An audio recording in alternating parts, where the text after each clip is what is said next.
Las historias de Tala Guillermo Perrofiel. Gracias, inspiración divina, pues sigues creando cuadros, no solo al alba y al ocaso, de muchas más formas, que cada día son visibles para el que te honra a cada paso.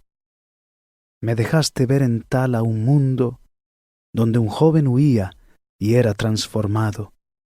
Yo solo estuve atento para ver, y ahora lo he contado.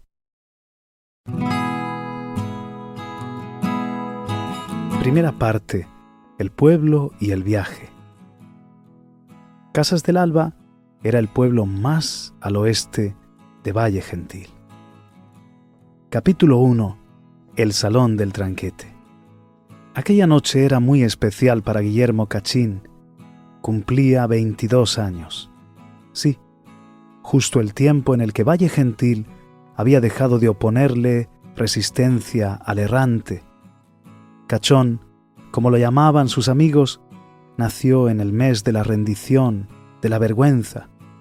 Pero ese día, el día de su cumpleaños, a diferencia del resto de albicitanos, Guillermo no estaba inquieto en absoluto.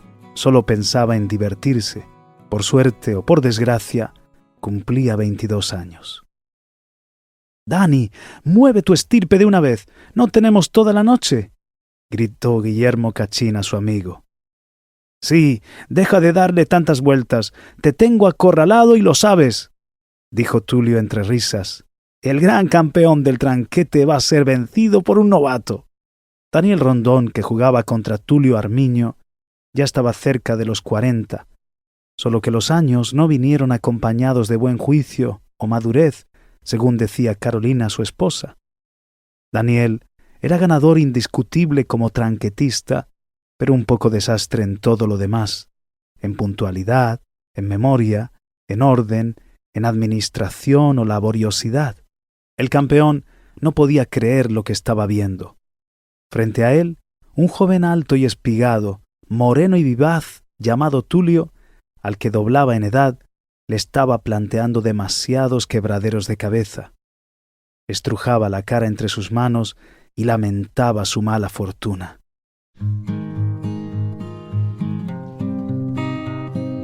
«No tenía que haber venido. Es noche nublada y el cielo está como boca de lobo», protestaba Daniel. «Debía haber interpretado las señales, carámbanos y tarambanas». «Deja tus supersticiones y tus hados, mueve», protestó Guillermo, ansioso por ganar la apuesta. «Uf, por las barbas de Mandrake me siento acorralado», dijo Daniel con frustración y mecánicamente escupió en el sucio suelo de madera. Siempre que mentaba al errante escupía. «Ya está, tú ganas, novato». Un muchacho de 19 años pelándome todo lo que había ganado en 3 horas. A continuación, movió la única estirpe que no tenía dominada hacia la derecha. Tulio se le plantó encima con un golpe seco y su ficha superior engulló a la estirpe mayor. Así perdió el hasta ahora imbatido campeón.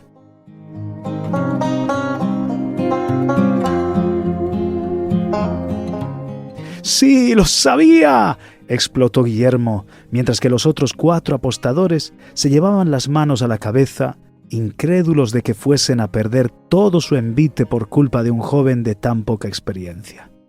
Al grito de Cachín, las otras mesas detuvieron sus partidas y se giraron. Más de uno comenzó a reír por los saltos de Tulio, quien festejaba su triunfo mientras Daniel golpeaba con un puntapié la silla de madera maciza. Resultó cómico ver a Tulio saltando como ganador y a su lado, cual dúo de bailarines, a Daniel brincando también, solo que por el enfado y por el dolor de su pie que por poco se parte contra el asiento.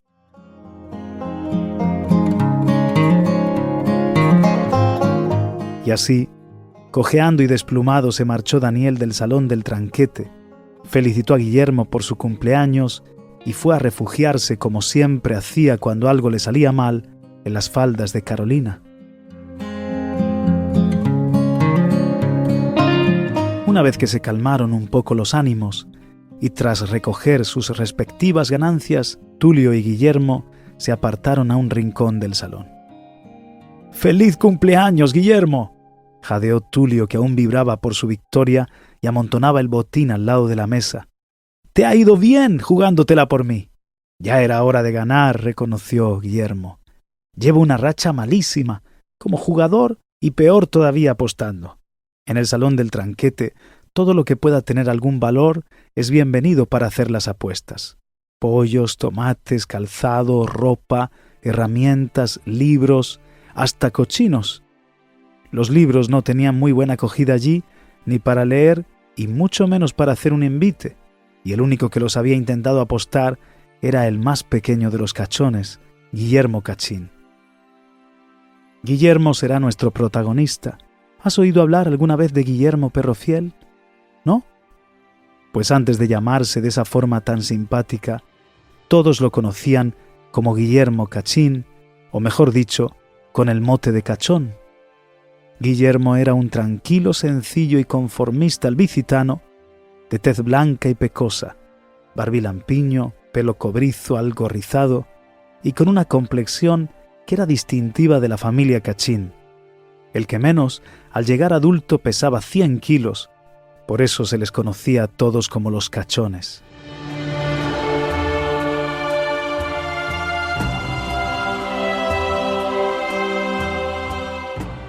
Realmente, la noche era sumamente cerrada. Siempre lo es en Tala, ya que solo los millones de estrellas salpican la cúpula carbón. Nosotros echaríamos tanto en falta la luz de la luna que pensaríamos que siempre hay algún funeral que se celebra en las mansiones de Tala. Peor era la sensación de luto si las nubes cubrían el cielo e impedían a los astros hacer su trabajo decorativo. Qué noches tan confusas para la tripulación de los barcos del Ponto del Norte o para los viajeros de los llanos de sal. Muchos esperan al día siguiente para continuar la travesía, esperanzados de volver a distinguir sus guías nocturnos. Además, cuando llegaba ese tiempo, el mes de entregar la añada a los monstruos como si de una oblación a los dioses se tratara, en todos los hogares de Casas del Alba había suspiros y resoplidos llenos de nerviosismo. La pronta aparición del gigante Mandrake lo condicionaba todo.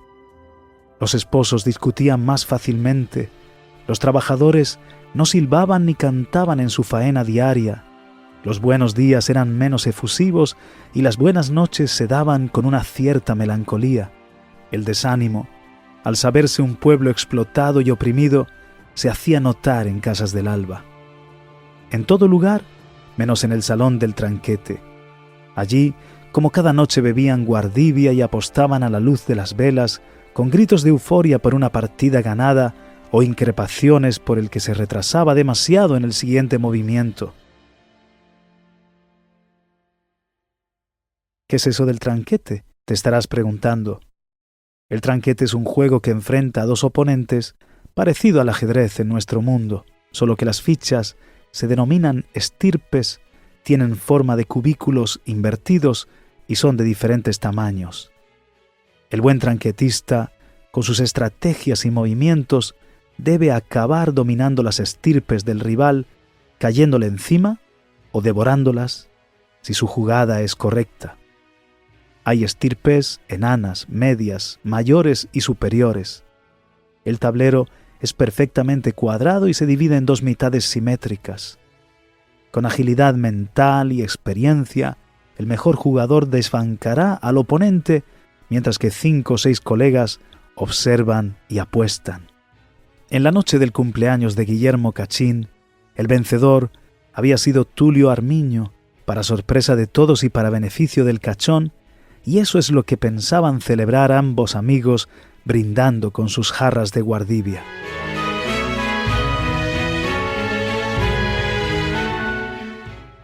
«Oye, pero yo me pregunto», recordó de pronto Tulio, ya sentados en la mesa como el que habla de algo anecdótico. «¿No estás nervioso por la llegada de Mandrake? Se rumorea que se adelantará esta primavera, por lo del mal tiempo. ¿Cómo llevas la fabricación del calzado?» «Sí, bueno, no me gusta hablar mucho del tema, ¿sabes? La respuesta de Guillermo sonó a evasiva y su cara palideció en cuestión de segundos. ¿Te pasa algo, cachón? No te quiero estropear el cumpleaños. Tulio dejó la risa y escudriñó. ¿Necesitas que te eche una mano? No, claro que no. Marcha todo rodando. Ya queda poco, solo que no me apetece pensar en el gigante esta noche, dijo Guillermo con evidente fastidio. Tienes razón, perdóname, soy un tonto. Vaya un tema para sacar en tu cumpleaños. Y haciendo uso de su mejor disposición, gritó: ¡Camilo! Pon un par de jarras de guardibia para mi amigo y para mí. Añadió: ¿Estás bien? Bien, por supuesto. Con ganas de celebrar nuestra victoria. No pienses que voy a dejar que se desperdicie esa jarra. Y a la par que brindaban con un largo trago, Guillermo pensó: ¿en qué lío me he metido? ¿Cómo ha pasado tan rápido el año? ¿Qué le voy a decir al alcalde, y a mi padre, y a todo el pueblo? Capítulo 2. El desembarco de los gigantes.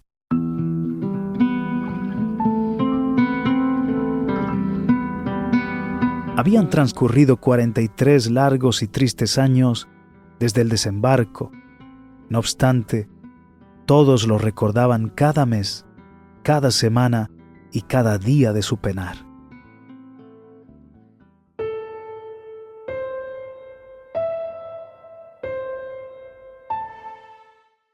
Unos lo vivieron y quedaron marcados por el terror. Otros no habían nacido aún, pero sus padres se lo contaron muy pronto en cuanto tuvieron uso de razón. Así podrían entender la causa de sufrir tal angustia, el temor que como una camisa de fuerza jalonada de vergüenza oprimía a la población gentileña sin excepción.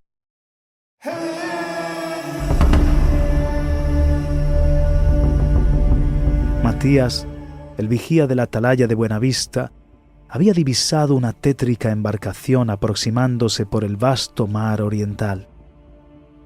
Al principio fue solo una mancha en la lejanía, como una mota de polvo en el cristal del catalejo, pero poco a poco el punto en el horizonte se fue convirtiendo en una fantasmagórica imagen que hizo despertar al viejo guardián de su letargo.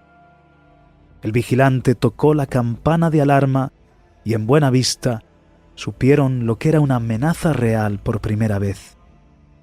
Don Germán, el alcalde del pueblo, y sus dos hijos mayores pensaron que Matías había vuelto a empinar el codo. Sin embargo, cuando subieron a la atalaya para comprobar lo que sucedía, perdieron el aliento.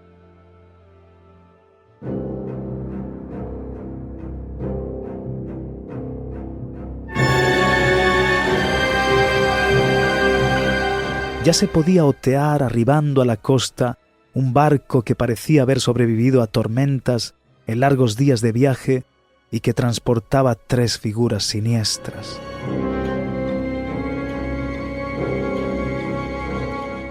Don Germán y sus hijos se frotaron los ojos varias veces y se turnaron para mirar por el único catalejo de la torre. No era locura ni pesadilla. 3 monstruosos seres de tamaño descomunal avanzaban con ansiedad hacia la playa, aferrados a la nave como piojos que ya han chupado todo lo que podían de su víctima y están deseando saltar a un nuevo huésped del que parasitar. ¿Alguna vez te has topado con una persona muy grande, subida por ejemplo a los coches de choque? ¿O has reído cuando alguien mayor bromeando con una pequeña bicicleta intenta montarla?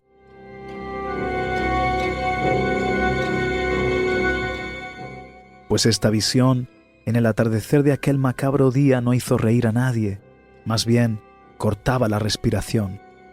3 gigantes cruzaban el misterioso mar en un bajel que parecía una bañera para ellos en lugar de un barco. Uno de los gigantes iba sentado en la mitad de la nave, junto al mástil. Era el más grande. Los otros 2, de pie en la proa y en la popa para equilibrar el peso, señalaban hacia la costa y después, frenéticos, golpeaban al del centro en el hombro.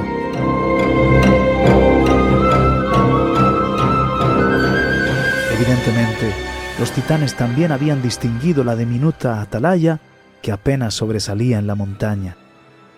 El alcalde fue a dar la voz por toda Buenavista y mandó a sus hijos en caballos con otros 4 jóvenes para alertar al resto de pueblos de Valle Gentil, mientras Matías el vigía y el concejal Ramiro observaban con el corazón en la boca el desembarco de aquellas 3 bestias en cala solitaria. Mandrake, Zufro y Hollín, que así se llamaban los gigantes, acusaban un hambre voraz.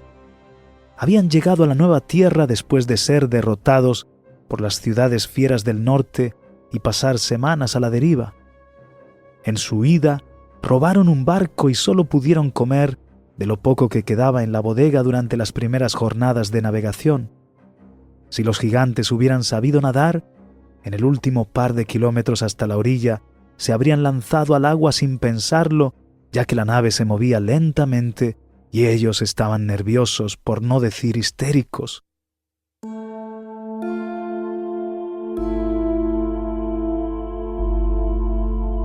Habrás oído que los gigantes son poco amigos del agua en cuanto a higiene y nadar. La idea de zambullirse no entraba en sus planes, pesaban demasiado y eran especialmente torpes en el mar. Los monstruos simplemente esperaron hasta que el barco llegó a la orilla. Así fue como, aquel día, cuando el bajel encalló, acabaría la tan amada bonanza de la región del Gentil. Desde entonces, unos nubarrones negros y espesos ensombrecieron no tanto el cielo de Valle Gentil, sino el ánimo de los 6 pueblos.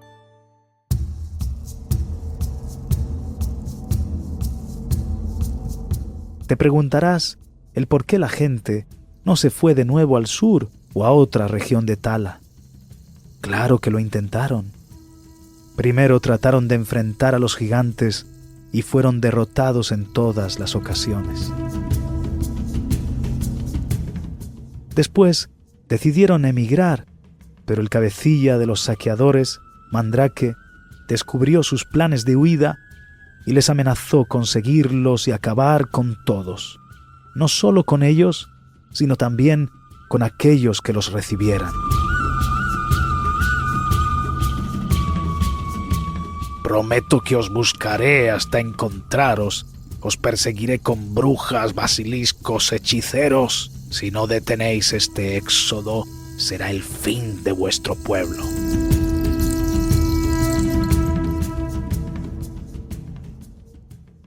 En adelante, los gentileños serían gente oprimida, incapaces de rebelarse contra los gigantes.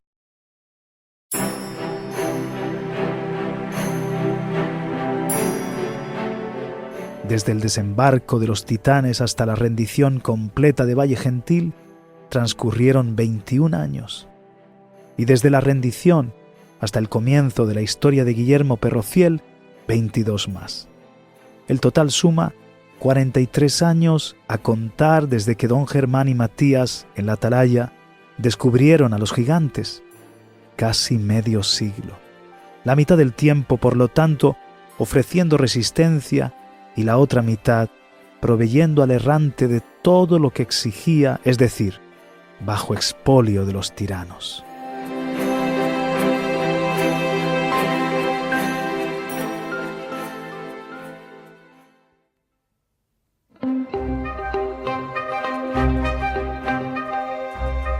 A Mandrake lo apodaron así, el errante, porque todos los años hacía una misma ruta de saqueo por las aldeas, granjas y pueblos de Valle Gentil. Valle Gentil es una región de Tala, el planeta protagonista de nuestra historia, y debes saber que más allá del cinturón de Malco, al este de la gran cordillera que divide Dodo de Parvaim, cerca del mar Azoronte, en el centro de Valle Gentil, duerme una pequeña aldea llamada Casas del Alba.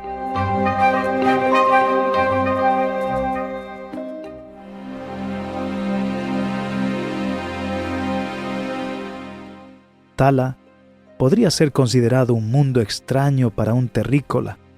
Por ejemplo, no hay luna en las noches, solo estrellas, y no brilla el sol en el día como aquí en la tierra, sino dos astros, los hermanos Uriel y Ariel.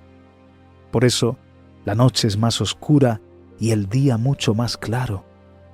Y a los continentes en Tala se les denomina mansiones. Estas mansiones de Tala están pobladas por gente parecida a nosotros, solo que en lugar de conocerlos como personas, se les llama moradores, moradores de las mansiones. Además, en Tala hay gigantes, magos, brujas, nazirs, guerreros, monstruos de varias clases y multitud de criaturas que nos resultan familiares por otros cuentos o que solo viven en Tala.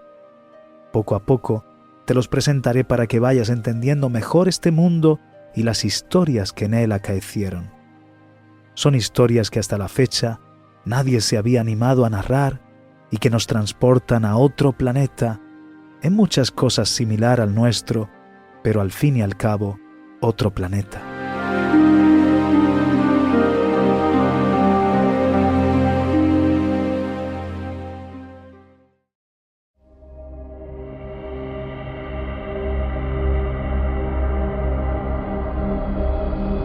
A los gigantes en la Tierra no los vemos desde hace unos cuantos miles de años.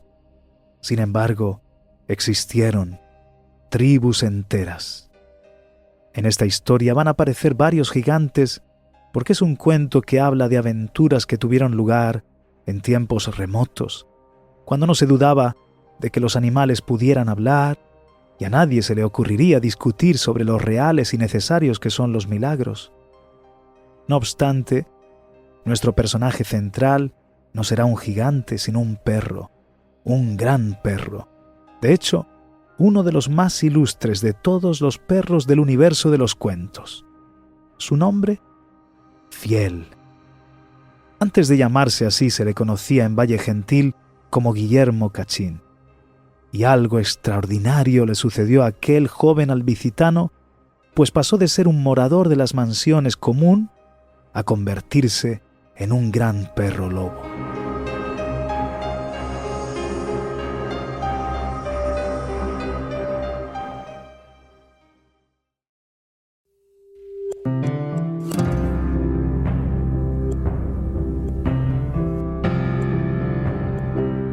Milagrosamente, Valle Gentil había vivido muy tranquilo por varios siglos desde que se comenzó a poblar aquel territorio bendecido por el Gentil, río ancho y caudaloso que nace en Cumbres Negras y atraviesa el valle. Los gentileños, que así se denominaba a los habitantes del valle, pasaron inadvertidos a los ojos de otros pueblos, los clanes guerreros de más allá del mar Azoronte. Quizás porque los moradores del norte se mantuvieron suficientemente ocupados resolviendo sus conflictos internos, el dominio de la zona o las guerras contra los errantes, de manera que, fruto de décadas de vida sosegada, más y más familias fueron instalándose en el valle y prosperaron cerca del río Gentil.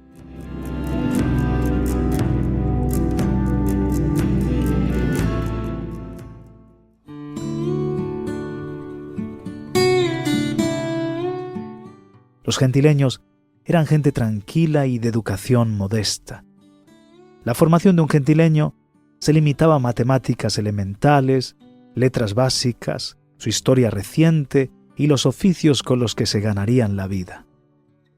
A lo largo del primer siglo desde la gran peregrinación, se multiplicaron los granjeros, ganaderos y mercaderes que organizaron su actividad en torno a dos poblados, Villa Grande en el centro y Don Julián al sur y no tan importante. Más tarde nacieron Altos del Este junto a la cordillera del Sayón, allí está la única carceleta de Valle Gentil, y Buena Vista, la aldea más alta y más al norte, donde por cierto uno puede ver al mar Azoronte perderse en la lejanía.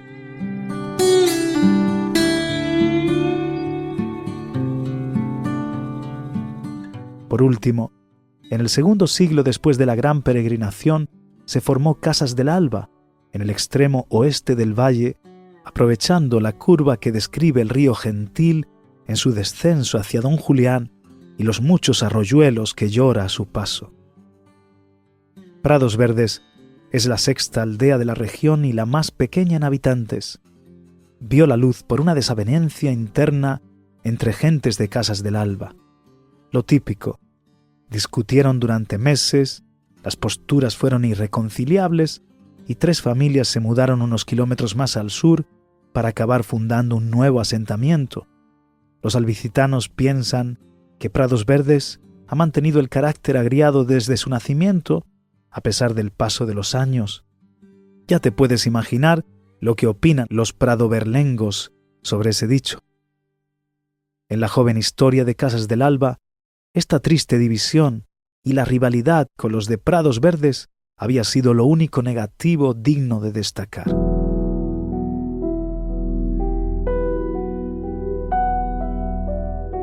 Hasta el día, aquel aciago día, hacía ya 43 años, cuando el mal había irrumpido como suele hacerlo inesperadamente.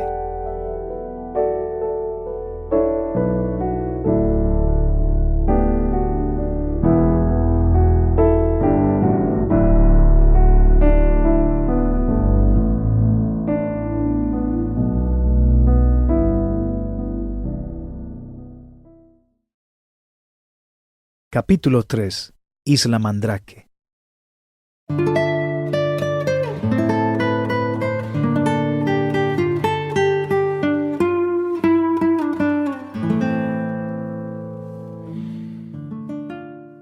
Eran más de 3.000 los habitantes de Casas del Alba y no les precedía la fama de valientes. Albicitano equivalía a medroso en toda la región del Río Gentil, aunque el resto de pobladores de la zona padecía el mismo mal. Sin embargo, otras aldeas de Valle Gentil habían intentado resistir al gigante en algún momento. Casas del Alba, por su parte, jamás se había enfrentado al errante, ni en solitario ni en alianza con otros pueblos. Y es que Mandrake era imponente, y junto a sus 2 ominosos secuaces, Zufro y Hollín, hacía helar la sangre al más curtido guerrero e incluso temblar de espanto a un matadragones, cuanto más abotargar el poco coraje de un albicitano.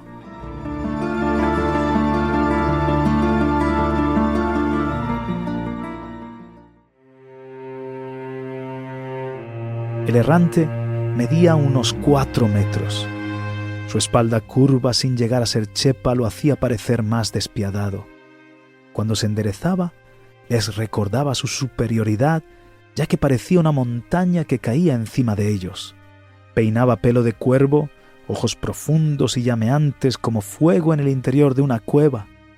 Su rostro era barbado, con nariz y boca descomunales.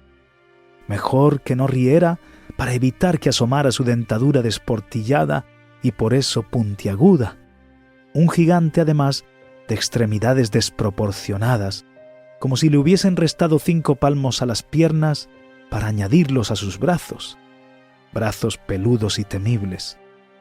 No tenía panza, sino un torso fornido, y siempre se le veía arreglado, cubierto con buenas prendas, pues, aunque no lo creas, el errante era bastante presumido.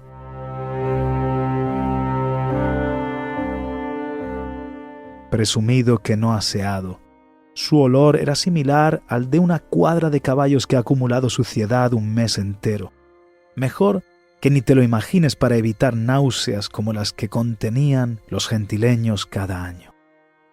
Mandrake, Zufro y Hollín disfrutaban acabando con las provisiones de aquellas pobres gentes y sembrando el terror en sus corazones.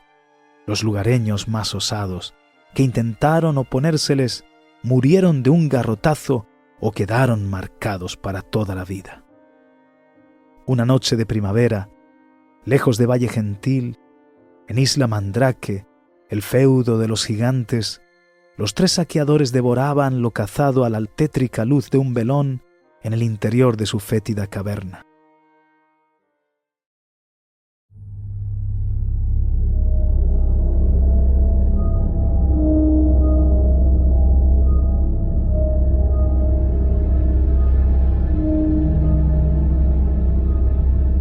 Ya ha pasado mucho tiempo, Mandrake, protestó Zufro. y cada viaje que hemos hecho ha sido solo pérdida de tiempo. Yo estoy harto de esta cueva y de vivir aquí, solos, añadió Jin. Maldita sea, espetó su jefe. ¿Cuántas veces os lo tengo que explicar? Encontrar a los de nuestra especie es la única posibilidad de hacernos fuertes y cobrar nuestra venganza.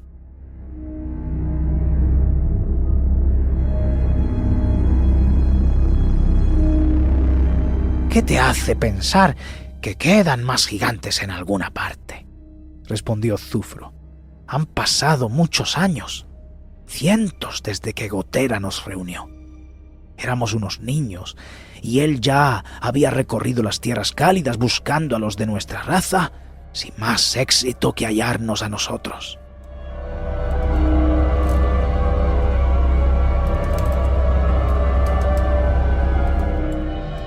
Somos los únicos gigantes supervivientes de las viejas guerras, sentenció Jin. Zufro gruñó y se levantó de la mesa. Había perdido el apetito a pesar de que el reno era su plato preferido. Ahora daba vueltas de aquí para allá en la oscura cueva. No tropezaba con las rocas que yacían desperdigadas sobre el suelo arenoso, ya que sus ojos estaban muy acostumbrados a la penumbra. Con las manos en su tosca espalda siguió argumentando. Reunirnos a nosotros tres fue simple casualidad.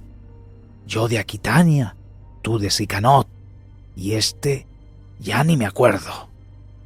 Heresia, apuntó Jin con la mirada perdida, quizá despejando recuerdos. Lo que sea. Y desde entonces ni más gigantes ni rumores de ellos. ¿Y tú sueñas con hacer un ejército y con emparentarnos con otros gigantes para levantar clanes de nuevo? Mandrake dio un golpe en la mesa y estalló en furia.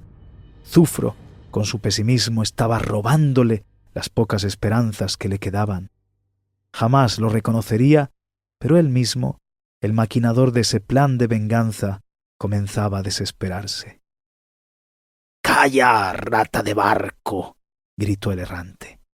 Los nuestros se ocultan, al igual que lo hacemos nosotros en esta asquerosa montaña. Quedan pocos, pero los hallaremos. Probablemente serán nómadas, como lo serías tú si no hubieses encontrado Valle Gentil.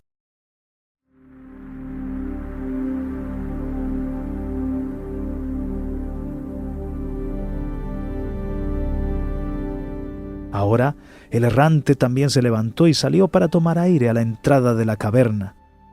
La noche parecía muy oscura y silenciosa.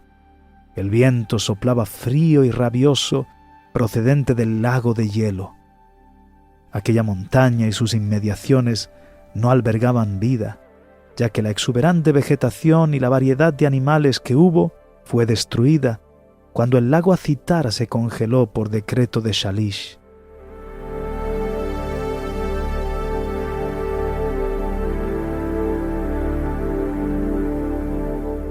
Lo que antes era Chash, tierra del bronce, ahora solo constituía un accidente geográfico carente de vida, ideal para ocultar a los últimos tres gigantes de las tierras cálidas, y esa es la razón por la que llevaban medio siglo viviendo allí.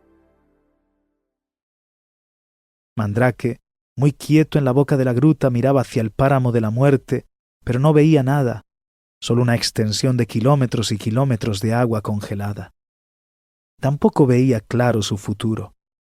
Sin noticias de más gigantes, sin mayor aliciente que sobrevivir un año más y seguir en la búsqueda, sin otro placer que el de saquear a los gentileños, y escondiéndose, siempre escondiéndose.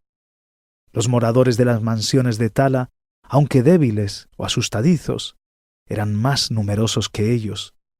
Demostraron su capacidad de vencerles años atrás en las viejas guerras, y ahora cualquier ciudad o pueblo de Tala se alegraría al descubrirlos y presumir de haber matado a los últimos gigantes de las tierras cálidas.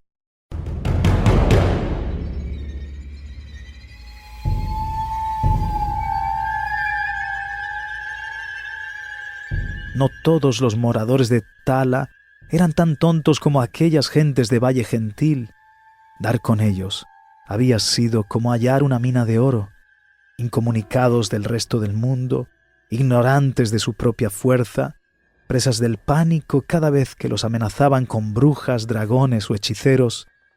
Pero, ¿hasta cuándo? ¿Cuántas generaciones duraría el engaño?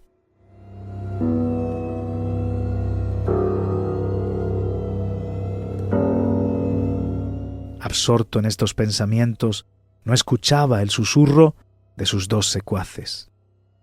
Por cierto, no te he contado qué aspecto tenían Zufro y Hollín.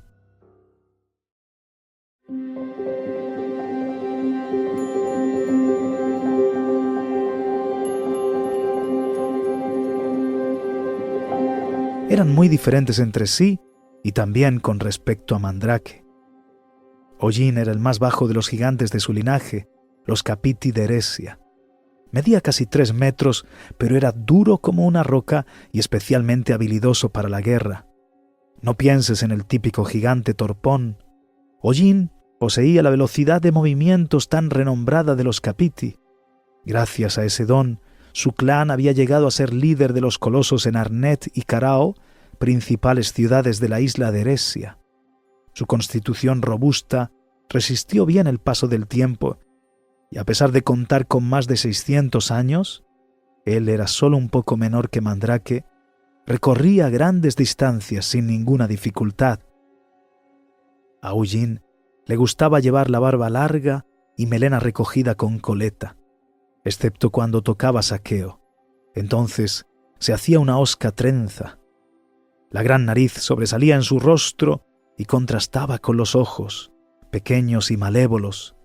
Era casi imposible mirarle a la cara y no distraerse con el tamaño de aquella napia.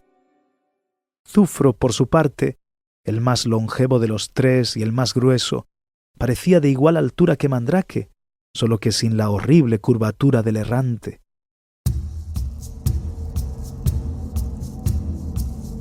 Las zancadas de Zufro de Aquitania suponían un flagelo para cualquier superficie. Imagina media tonelada de carne y huesos pisando con rabia.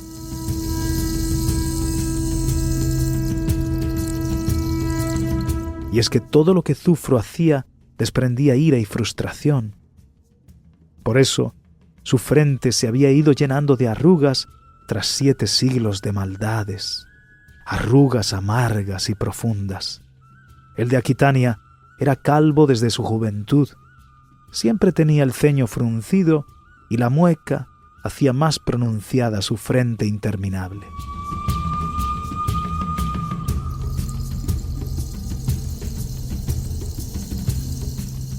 Mientras el errante seguía ensimismado, pensando en el futuro de sus planes, Zufro y Hollín hablaban en susurros en una oscura esquina de la cueva.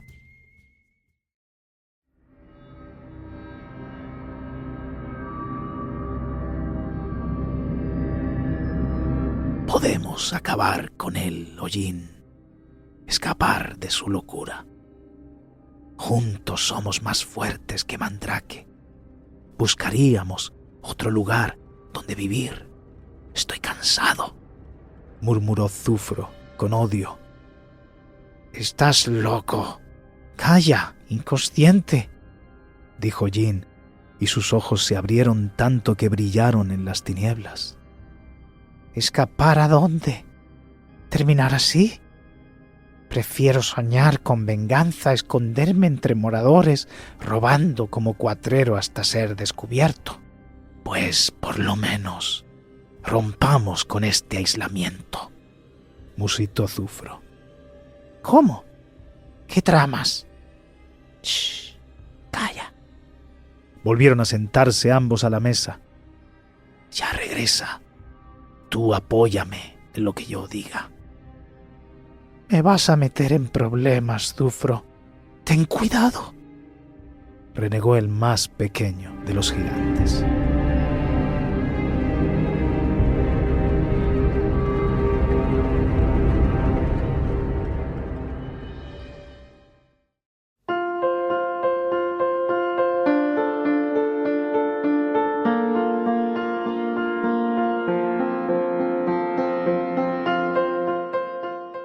Y aquí termina el capítulo 3 de Las historias de Tala, Guillermo Perrofiel. Si quieres seguir con esta novela, una aventura que nos muestra cómo Guillermo Perrofiel se enfrenta a los gigantes, encontrarás en la descripción un enlace a la tienda Amazon donde comprar el libro en tapa dura, tapa blanda o también ebook.